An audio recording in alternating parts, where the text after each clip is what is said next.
1924 habis semua, hilang. Yahudi melobi, dia kuasai ekonomi dulu, kembali ke awal. Ekonomi dikuasai. Sampai punya lobi yang kuat mengendalikan pemerintahan dunia.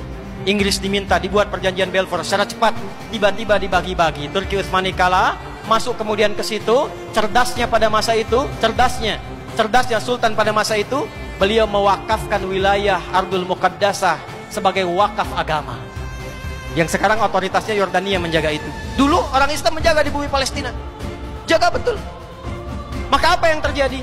Setelah mereka masuk dipecah, terjadilah bencana Nakbah 1948. Maka cara masuknya persis sama ketika masuk ke Madinah, persis sama yang dilakukan oleh Fir'aun. Pecah belah dulu, bagi dua wilayahnya. Masuk ke tengah-tengah, putus hubungan antara utara dengan selatan, barat dengan timur, putuskan dulu. Maka dibagi dua kemudian oleh mereka, secara cepat saja dibagi dua wilayahnya. Mereka masuk ke tengah dari kecil. Yang lain masih sadar, masih protes. Maka tahun 1967 terjadi kemudian protes dari 3 negara, aksi militer keluar. Maka Yordania, Mesir, Syria mengeluarkan kemudian kekuatannya, tapi backupnya sudah kuat dari luar. Waja'alnakum aktsara nafira, ya, di surah Al-Isra di ayat yang ke-6 itu, ya. Maka mereka sudah punya aliansi, sudah punya koalisi.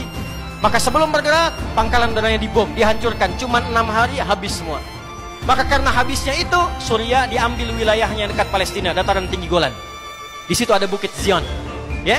Kemudian yang dari Yordania diambil, tepi baratnya Ramallah diambil, ya.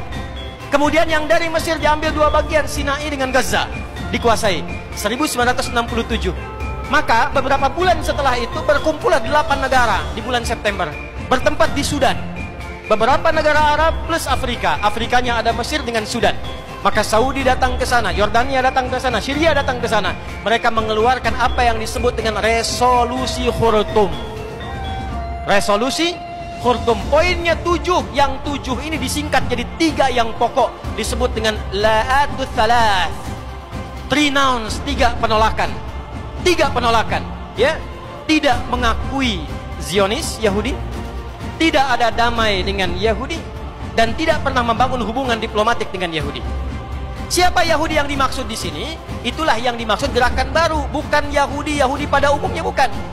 Jadi orang-orang ini yang ketika di era Nabi terpencar, di masa Utsmaniyah ditampung, ketika itu lemah, mereka mulai muncul khayalan tingkat tinggi lagi. Sudah, Nabi sudah nggak ada yang diharapkan. Sekarang kita ingin membangun kekaisaran Solomon saja, bikin Solomon Temple yang baru, bangkitkan lagi.